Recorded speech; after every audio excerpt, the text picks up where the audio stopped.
Good morning class 7। तो previous class के अंदर हम हमारा चैप्टर क्वालिटी कर रहे थे। आज हम सेम चैप्टर को कंटिन्यू करेंगे, ठीक है।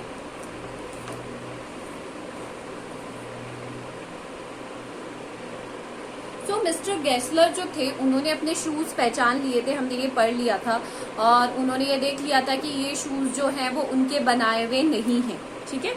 उसके आगे से पढ़ेंगे अब हम पेज नंबर 74 से। The tone was not of anger, nor of sorrow, not of contempt, but there was in it something quite that froze that blood. But वो जो उनकी जो टोन थी वो ना ही गुस्से वाली थी, ना ही उसमें बहुत ही ज्यादा ईर्ष्या वगैरह कुछ थी, बट उन्हें ऐसा लगा कि कुछ अजीब था उसमें, क्योंकि किसी ने कुछ दूसरे शूज लाकर उन्हें बोल दिया है कि आपके शूज है ना।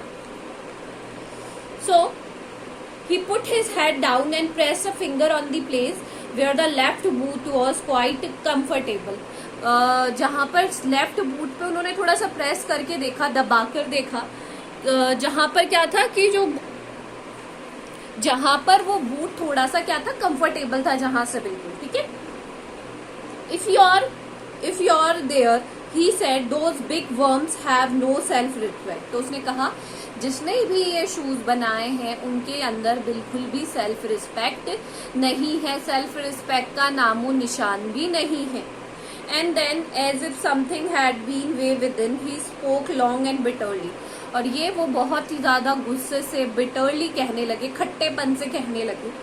It was the only time I ever heard him discuss the condition and hardship of his trades. ये पहला टाइम था, मतलब आज तक उन्होंने कभी उनके मुंह से है ना अपने व्यापार को लेकर कोई परेशानियां हो या कोई और दिक्कत हो, ऐसी कोई चीज उनके मुंह से कभी नहीं सुनी थी उन्होंने।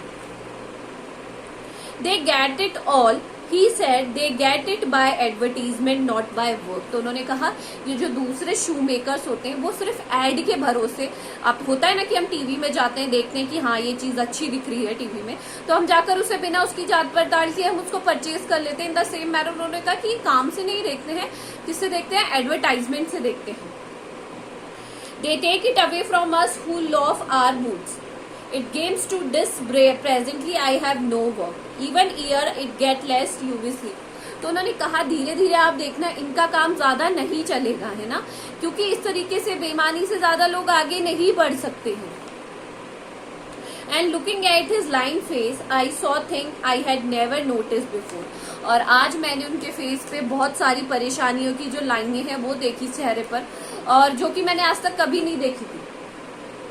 Bitter things, bitter struggle, and what a lot of grey hair that seemed suddenly in his red beard। मतलब उन्होंने बहुत अपनी स्ट्रगल के बारे में बताया, संघर्ष के बारे में बताया, बहुत सारी चीजों के बारे में वो बताने लगे। As best I could, I explained the circumstances of those ill-omened boots। मतलब शापित बूट्स हो गए, मतलब वो एक तरीके से, और मैंने उनको सच्चाई बताने की कोशिश की किन परिस्थितियों में मैंने उन्हें खरीदा था उन बूट्स को।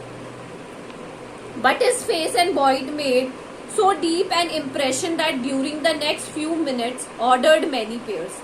They lasted together longer than ever। और उनका जो इम्प्रेशन था या उनकी जो फेस की जो हरकतें थी वो देखकर मैंने उनको बहुत सारे बूट्स का ऑर्डर दे दिया और वो बूट्स बहुत सालों तक चले।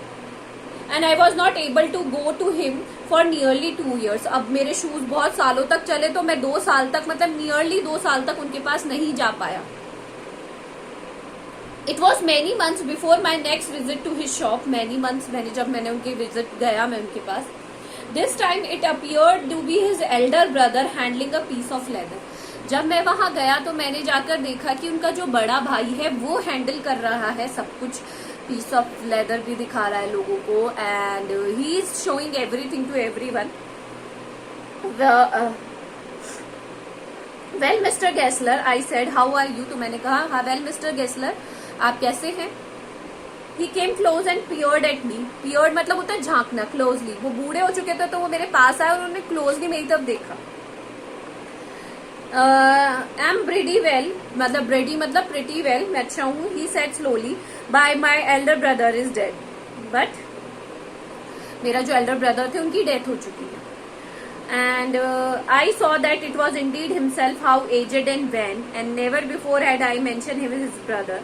Much shock I murmured sorry, oh I am sorry. मैं बहुत ही ज्यादा शॉक्ड हो गया उस टाइम पर, बहुत ही ज्यादा डीपली इस चीज को लेकर क्या हो गया, शॉक हो गया कि कैसे उसका जो भाई थे उनकी क्या हो चुकी है, डेथ हो चुकी है, and he is no more in this world, वो इस वर्ल्ड में अब है ही नहीं। Yes, he answered, he was a good man. उन्होंने कहा indeed he was a very good man. He made a good boot. उन्होंने बहुत अच्छे बूट बनाए थे. But he is dead and he touched the top of his head. But now he is no more. और उन्होंने अपना head को touch किया. Where the hair had suddenly gone as thin as had been on that of his poor brother to indicate, I suppose, the cause of his death. Do you want any boots? And he held up the leather in his hand. It is a beautiful bee. तो उनके भाई की उन्होंने touch किया अपने head को. Where the hair had suddenly gone thin, मतलब धीरे धीरे उनके बाल बहुत ही ज्यादा उड़ गए थे, या कह लेंगे कि जो अपने भाई के कारण ही उनके भाई क्या थे, उनके बाल उड़ गए थे बहुत ही ज्यादा. एंड फिर वो मुझसे बात करने लगे और उन्होंने मुझे कहा आपको कोई पीस चाहिए, मतलब यू वांट एनी पीस, ठीक है. फिर उन्होंने कहा कि उनके हाथ में जो लेदर का पीस था, बहुत ही सुंदर पीस था लेदर का. उन्होंने कहा इसे देखिए आप, it is a very fine very beautiful piece. समझ में आया आपको? तो चलिए चैप्टर को, this is all for today. Thank you.